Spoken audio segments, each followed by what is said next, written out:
Hi students, നമ്മൾ ഇതിനു മുമ്പ് പറഞ്ഞു നിർത്തിയത് RDയെ റെക്കമെൻഡഡ് ഡയറ്ററി അലവൻസിനെ കുറിച്ചാണ് സംസാരിച്ചുകൊണ്ടിരുന്നത്. റെക്കമെൻഡഡ് ഡയറ്ററി അലവൻസിൻ്റെ അകത്ത് നമ്മൾ പറഞ്ഞു നിർത്തിയത് ഓരോ വ്യക്തികൾക്കും എന്തുമാത്രം ന്യൂട്രിയൻസ് പെർ ഡേ റിക്വയർമെൻറ്റ്സ് ഉണ്ട്. അത് എസ്റ്റിമേറ്റഡ് ബൈ ICMR എസ്റ്റിമേറ്ററാണ് റെക്കമെൻഡഡ് ഡയറ്ററി അലവൻസ് അല്ലെങ്കിൽ RDA. It is recommended by the ICMR and it recommends how much each nutrient is needed for a person. അത് നമ്മൾ ഡീറ്റെയിൽ ആയിട്ട് കഴിഞ്ഞ ക്ലാസ്സിൽ സംസാരിച്ചത്. Based on that we are preparing diet for adolescents, pregnant and lactating. ഇത്രയും ആർക്കുള്ള we have to prepare a sample menu, അത് sample diet. To prepare a sample diet for these persons, we have to know certain basics of diet planning. What is diet planning? We have already discussed about the diet planning. Diet planning aims for the consumption of diets that have acceptably low probabilities of inadequacy. Inadequate nutrients അല്ലെങ്കിൽ nutrient പോരായ്മ deficiency or excess nutrients അതിനെ complete ആയിട്ടും ഇല്ലായ്മ ചെയ്യുന്ന ഒരു nutrient ഇൻടേക്കിനെ പ്രോത്സാഹിപ്പിക്കുന്ന ഒരു healthy diet പാറ്റേണിനെ encourage ചെയ്യുന്നതാണ് dietary planning, and dietary planning involves using the RDA to set the goals. So RDA is the base for the diet planning, and how the RDA become the base and how we know the RDA. So it is the basic of the diet planning. For a sample diet we doesn't need any calculations, but for preparing a balanced diet we need a calculation, and for that you must have to familiar with the nutritive value table which I have given in the group.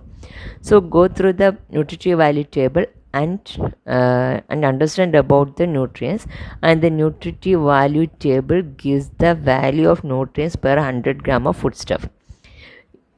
I think all of you are familiar with the nutritive value table, and we have discussed about the protein content or protein rich foods, iron rich foods, calcium rich foods and carbohydrate rich foods, and the nutritive value also.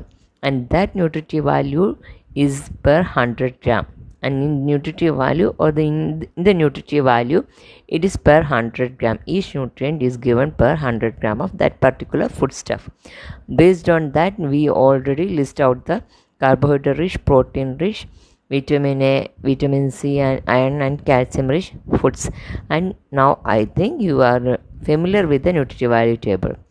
And for preparing a diet that is acceptably low probability of inadequate or excessive nutrient intake, we have prepared a diet that should provide RDA for each type of each group of individual. That is, for us it is just for adolescents, pregnant lady and a lactating mother. These three categories are we have to prepare a diet.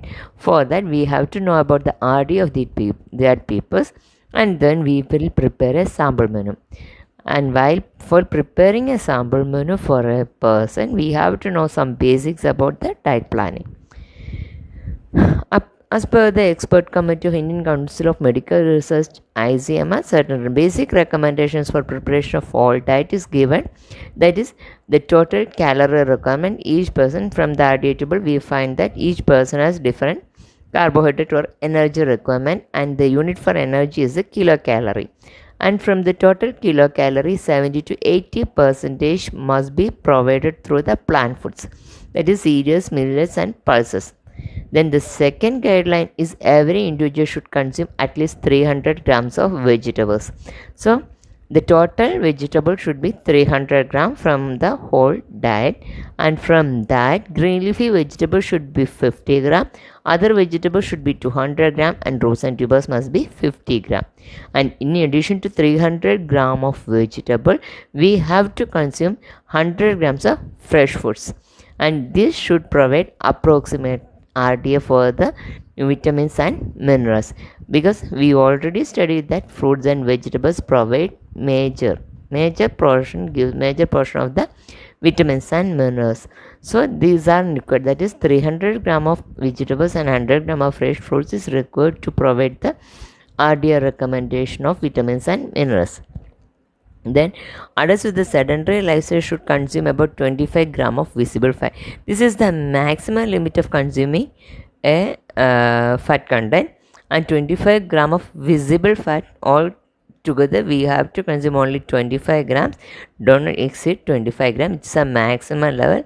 While individuals involved in hard physical activity, that is heavy workers, require around 30 to 40 gram of visible fat, and the cholesterol intake should be restricted to 200 below 200 milligram. It's not gram, it is milligram per day. So it is the recommendation by ICMR, and ICMR also recommends that salt intake should not be more than 6 per gram, 6 gram per day. 6 gram salt intake could not exceed 6 gram per day. This is the basic requirement, and this should be kept in mind while preparing a diet for any individual of any age group.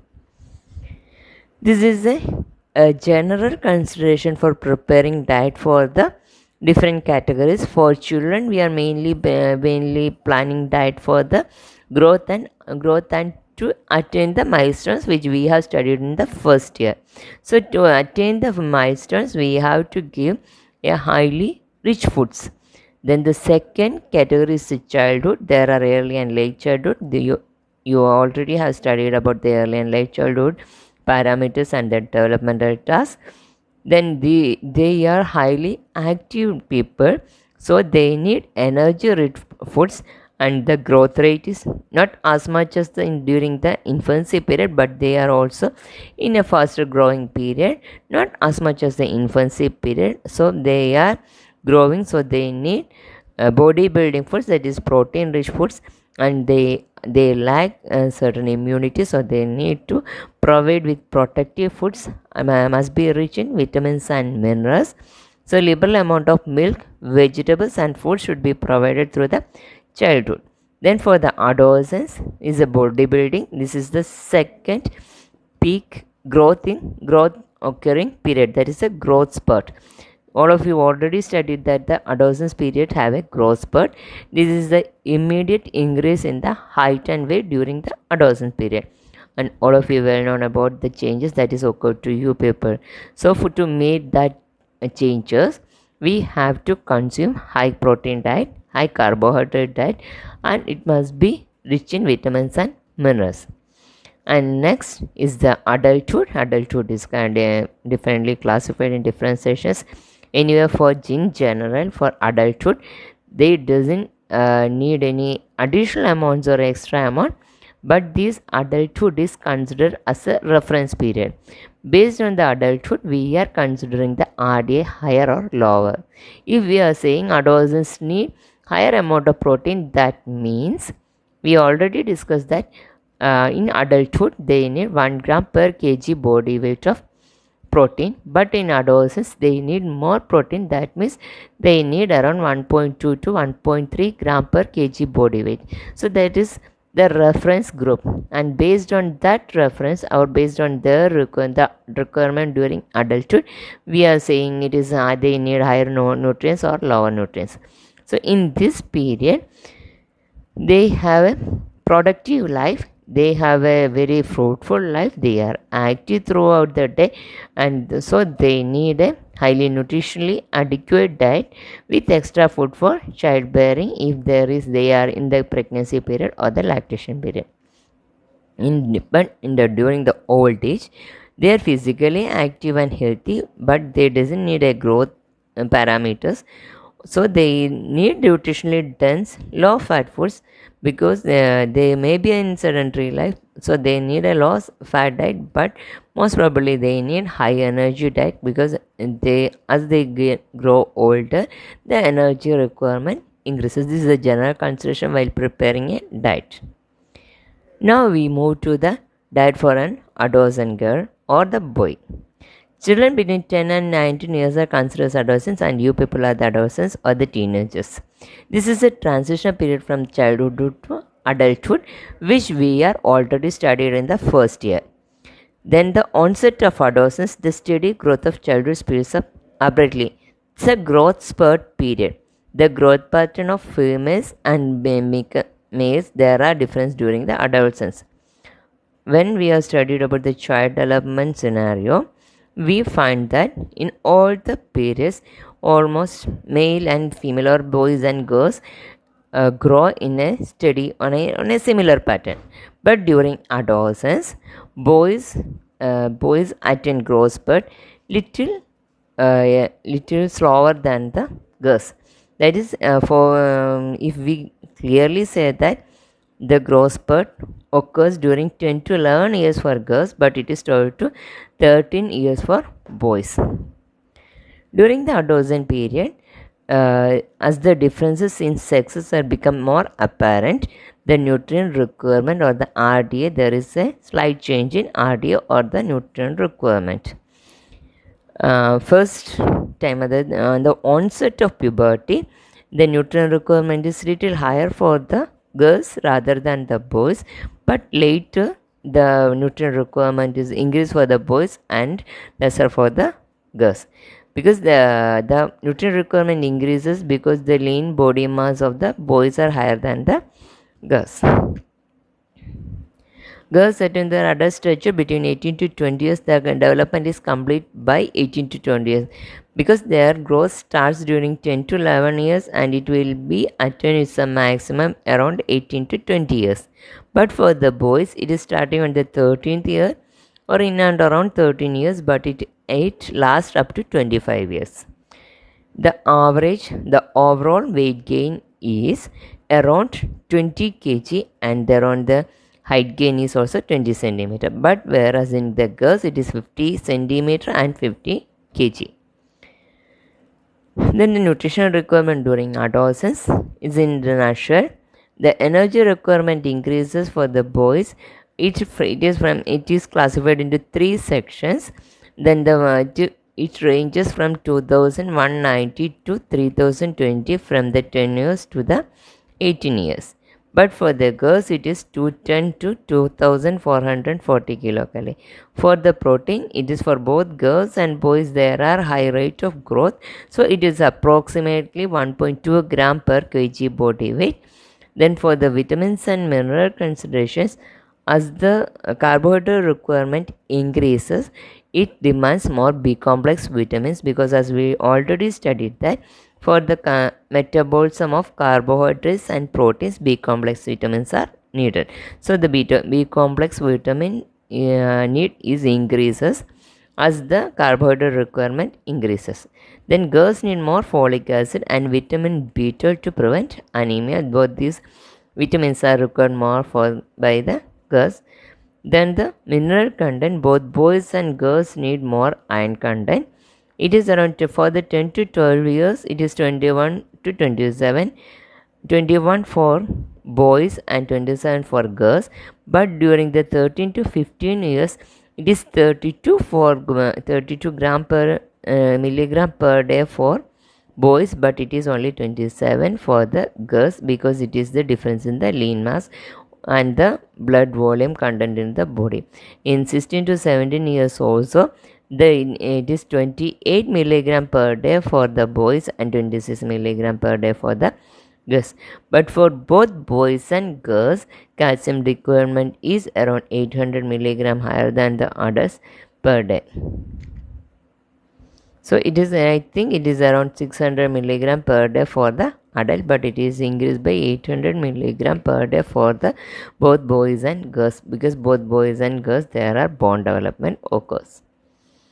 Then dietary guidelines for the adolescents, because adolescents having the worst food habits.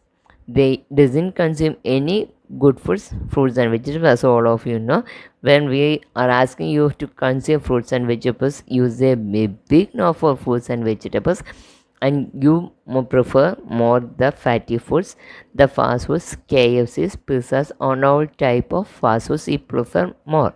It is a social mannerism becoming, or it is a symbol of social status to consuming fast foods.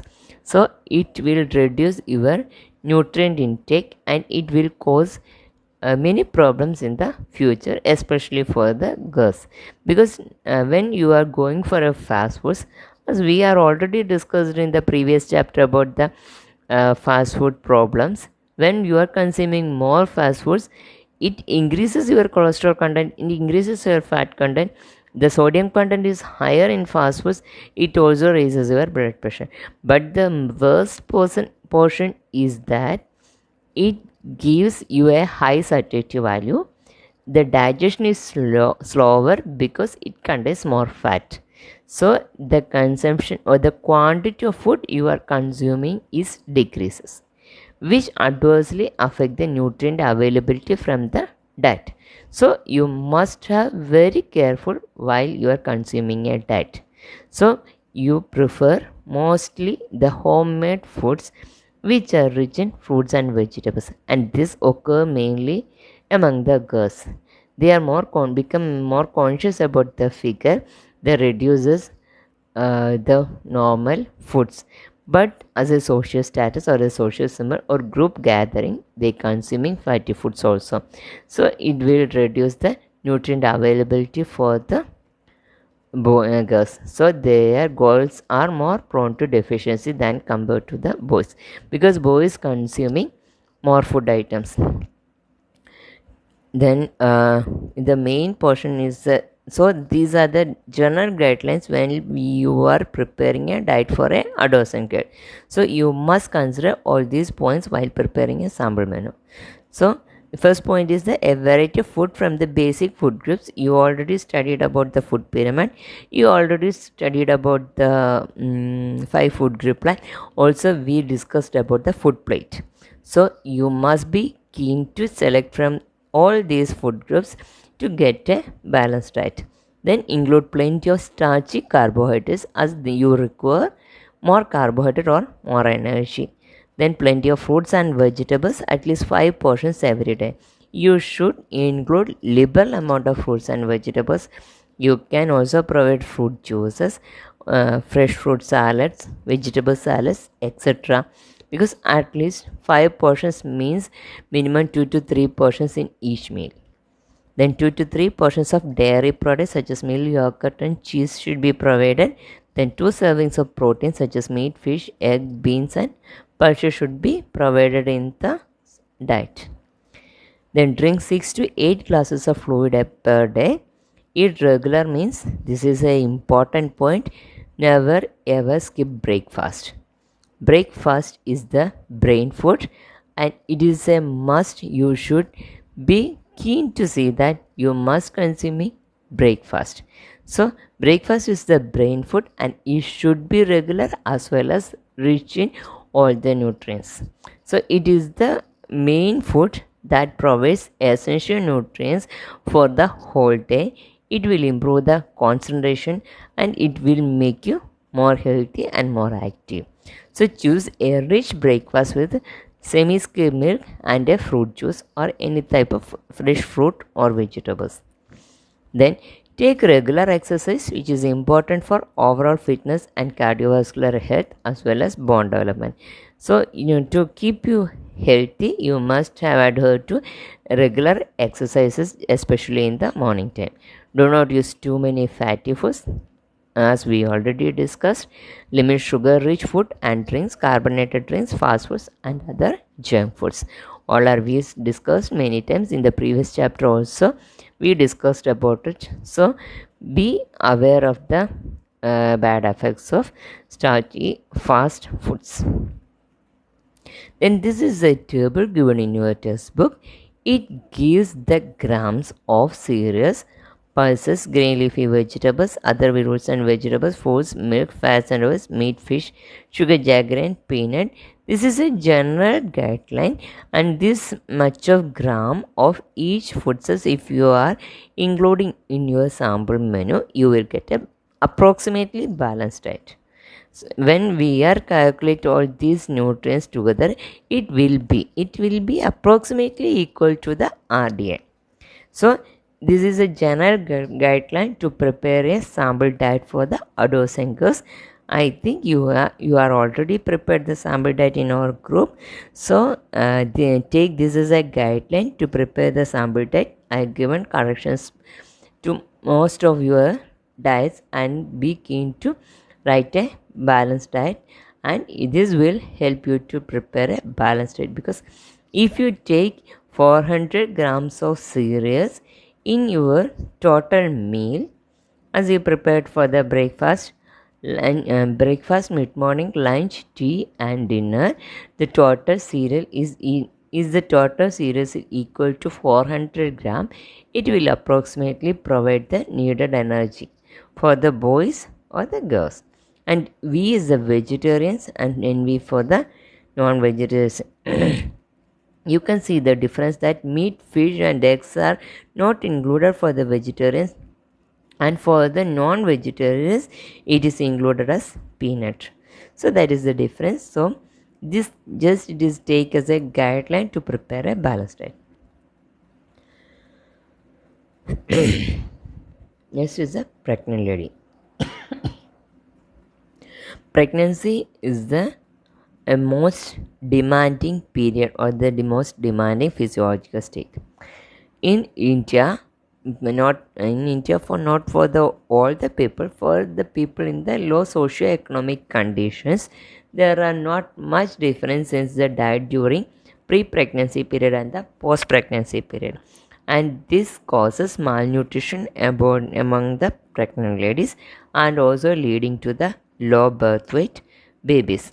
So we should be keen about to provide them with the nutritious foods, and for that the Anganwadis are working. That all you have already learned in the first year class. The Anganwadis are serving nutritious meals for the pregnant ladies and the lactating mother. So we have to keen to see that all the nutrient rich food should be provided during the pregnancy period, because they need additional foods to meet the normal requirement of the pregnant lady, as well as for maintaining to meeting the nutrient requirement for the infants. In the pregnancy period, the ladies gain around 10 to 12 kg, and the infant has an around 3 kg body, 3 kg birth weight is a normal birth weight, 2.7 and 50 the minimum weight of a newborn baby. So around 3 kg is the ideal weight for a newborn baby. So for the weight gain for of the newborn as well for the pregnant lady, they need more nutrient content to meet these the needs of the pregnant lady as well as the fetus. The pregnant lady should consume a wide variety of foods or contains carbohydrates, proteins, vitamins, and minerals to meet the demand. Then body changes during pregnancy period. The major changes we are already studied in the first year chapters. There are 3 sessions period of ovum, fetus. So these are at that time we are learned about the changes occurring in the fetus. Here this is discussing about the changes that occurring in a woman's body. In a woman's body, her uterus and supporting muscles increases in strength, size and strength. Her blood volume increases to carry the additional nutrients. Her joints become more flexible in preparation for childbirth. Her breast grows in preparation of lactation. So all this need the protein rich because growth occurs. Then problems faced during the pregnancy are nausea and vomiting, constipation, heartburn, and toxemia. These are the main major problems facing during pregnancy period. Nausea and vomiting are usually occurs in the early trimester, that is 1 to 3 months. But some of them have up to 9 months. There may be nausea and vomiting. So they should be keen to find that they should not keep the stomach empty and should reduce the bakery and the fatty foods. Then constipation, as the fetus grows, it jams the internal organs, so they may be intestine and the stomach can be can be jammed in the stomach, so there may be a chances of constipation. Heartburn sensations, high fatty foods may cause heartburning sensations, and toxemia is also a problem found during the pregnancy period. Next, nutrient requirement during pregnancy period. A daily diet of woman should contain additional 350 kilocalories, that is plus 350 calories, that is given additional 350 calories because pregnant, sedentary, moderate and heavy worker ladies can be pregnant, and then energy requirement for the sedentary, moderate and heavy worker are different, that you have already noticed in the RDA table. So it is known as the additional 350 calories. For example, the sedentary worker during pregnancy, the sedentary worker needs around 1900 kilocalorie. So if the sedentary worker get pregnant, they need a kilocalorie of 1900 plus 350 kilocalorie, which is totally 2250 calorie. So this is the calculation, and as these can be followed for the moderate and the heavy worker also. And the protein requirement is 4.5 gram of protein during first trimester and 6.9 gram during the second trimester and 27.92 gram for the third trimester. That is, if the protein requirement during the third trimester is 55 grams, that is in the RDA table. So during the second trimester, the total protein requirement is 55 plus 27.2 is equal to 82.2 gram per day during the third trimester. So it is calculated like this. So whenever in the pregnancy period and also in the lactation period, it can be given as an additional requirement. So it must be added to the requirement of sedentary, moderate or the heavy worker.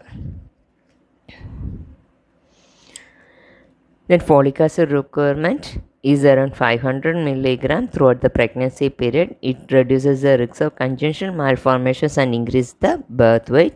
The mother as well as the growing fetus needs iron for the blood formation. It is 35 milligram to meet the high demands of enlarged blood volume and to provide for placental and fetal needs. Then calcium requirement is plus 600 milligram, that is the adult woman needs around 600 milligram of calcium, but during the pregnancy period they need 1600 milligram of calcium, that is the additional of 600 milligram calcium is essential during the pregnancy. It is required for the proper formation of bones and teeth for the fetus.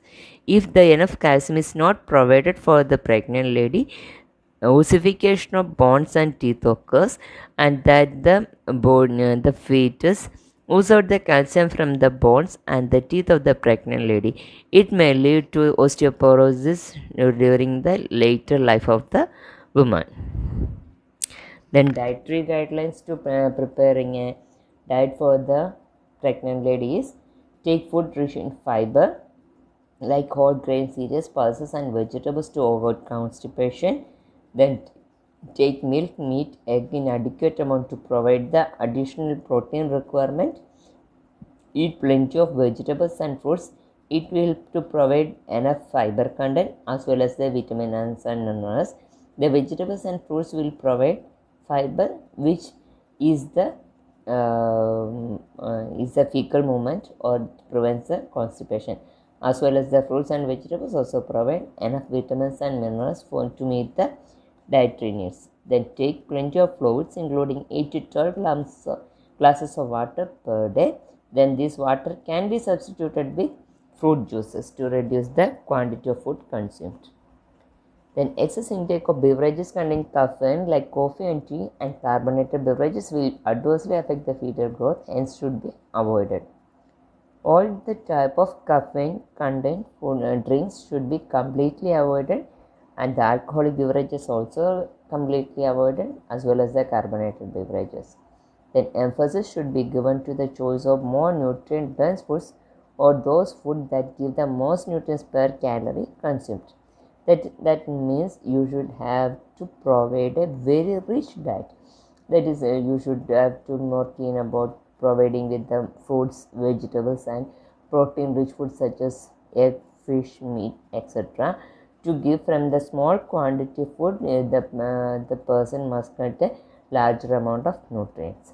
Then take iron, folate and calcium supplements regularly after 14 to 60 weeks of pregnancy, because there is a major chance of happening of deficiency during the pregnancy period, especially for the iron, folate and calcium. So the supplements must be provided during the pregnancy period. Then the consumption of small and frequent meals at regular intervals is helpful for many women. So when we are preparing a meal for the pregnant lady, we have to give small quantities at regular intervals. It is better to provide a small quantity of meals at 2-hour intervals, so they can be forced to consuming a larger amount. It may make them discomfort and they feel suffocation due to the overcrowding of fetus in the abdominal cavity. Then our superstitions and food taboos. There are many superstitions and food taboos such as pineapple cannot be consumed during the pregnancy period, papaya cannot be consumed during the pregnancy period. This type of food superstitions and food taboos are completely avoided. Do not use alcohol and tobacco, which will adversely affect the fetal health. Then take medicines only when prescribed by a physician. Then this is the adolescent diet. These are the vegetarian and non-vegetarian classifications. Cereals should be provided 260 gram. For the non-vegetarians is 250 gram because the protein content is higher. For the non-vegetarians, they get protein from the animal foods. This is a high quality protein. So there is a difference in the cereal content. And pulses is higher for the vegetarians compared to the non-vegetarians. Green leafy vegetables equal for both the vegetarians and non-vegetarians. Other vegetables, roots and tubers, fruits are almost equal for both vegetarians and non-vegetarians. But for the vegetarians, the milk consumption is higher than the non-vegetarians. Then fats and oils are also higher for the vegetarians as compared to the non-vegetarians because the meat and all things contains more fat content, invisible fat. So the fat content is higher for the vegetarians. Here, sorry, it is higher for the non-vegetarians given, but I think it is higher for the vegetarians rather than the non-vegetarians. Then sugar and sugar is equal. Meat and fish is for the non-vegetarians only. Egg is also provided for the non-vegetarians. Then diet during lactation. Lactation is an automatic physiological process that virtually all mothers are capable of doing. In general, even the undernourished mothers produce enough milk for the baby as they breastfeed them. So there occurs the milk production, but severe malnutrition adversely affect the quality and the quantity of the breast milk provided. So we must be keen to provide a protein-rich, calcium-rich diet for the lactating mother to produce enough good quality milk by the mother. Then advantages of breastfeeding. Breast milk is the most natural and perfect food for normal growth and healthy development of the infants. Colostrum, which is rich in nutrients and anti-infective factors. This provides immunity to the baby up to the 5 years. Breastfeeding reduces risk of infectious diseases. It establishes mother-infant contact and promotes mother-child bonding. It prolongs birth interval by fertility control. Then breastfeeding helps in retraction of the uterus. Incidence of breast cancer is lower to mothers who breastfeed their children. Breastfeeding is associated with better cognitive development of children and may provide long-term health benefits. The nutritional requirement for lactating mother. Energy requirement is higher during the lactating period. It is around first trimester, it is around 600. Additional energy requirement, that is 1900 plus 600 is 2500 kilocalorie. This calculation is done as same as the pregnancy period. It is said that additional 600 milligram is needed. If it is a sedentary woman, it is 1900 plus 600, that is 2500 kilocalorie for 0 to 6 months. And the energy requirement lowers as the breastfeeding lowers after 6 months. We are started to provide supplementary foods after 6 months of age. So the breastfeeding is reduced and supplementary foods are provided. So the carbohydrate requirement for the mother also reduces, that is 520, it reduces from 600 to 520 kilocalories. So the total kilocalorie is 2420 kilocalorie for the 7 to 12 months of lactation. Protein requirement, as the breast milk is rich in protein, we can conclude that they need more protein content. It is around 1.2 gram per 100 ml is required. So ICMR recommend an additional daily intake of 22.9 gram for the first 6 months. As the breastfeeding reduces, it is reduced from 22.9 to 15.2 gram during 7 to 12 months. So it can be calculated as 55 is the normal protein requirement for sedentary women, and it is at 22.9 is added for 0 to 6 months. So the total is 77.9 gram when, and for the second portion 7 to 12 months an addition of 15.2 gram is needed, that is 55 plus 15.2 is equal to 70.2 grams. Then vitamin requirement, ICMR recommends an additional allowance of 350 mu gram of retinol, as retinol present in 680 ml of human milk is 550 mu gram. As calorie requirements are high during lactation, vitamin B requirement also increases.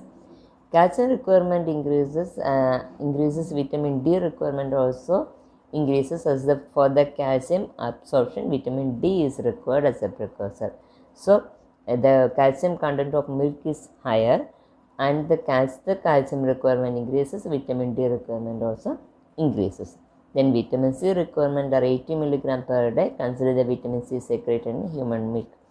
Cooking losses also occurred for vitamin C, as vitamin C is a water soluble vitamin, as we have already studied, and these are the highly vulnerable vitamin. It is lost easily during cooking. Then minerals. Dietary calcium has no effect on the calcium concentration of the breast milk, but maternal bonds lose some of the density during lactation, and breastfeeding is associated with the transfer of approximately 200 mg per day of calcium from mother to the infants. During lactation, so ICMR recommends 1200 mg of calcium for mother's milk production. If it is not provided through for the lactating period, the mother can get deficiency of calcium during the future. So you should provide around 1200 mg of calcium in mother's diet. Then iron is not secreted much into the milk, so the iron requirement during lactation is 25 mg per day.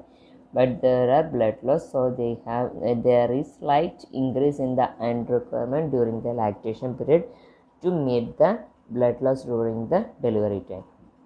Then dietary guidelines for the lactating mother is the drink plenty of fluids, at least 2 liters per day, to protect herself from the dehydration as the milk is consumed by the infant.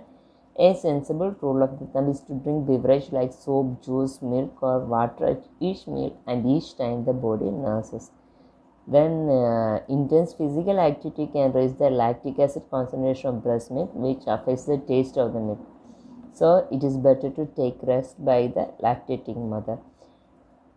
So during the lactation period, mothers is not advised to take exercises at which will adversely affect the taste of the milk. All drugs taken by mother will be excreted in breast milk in low concentrations up to less than 1%. So medication should be taken only on physician's advice.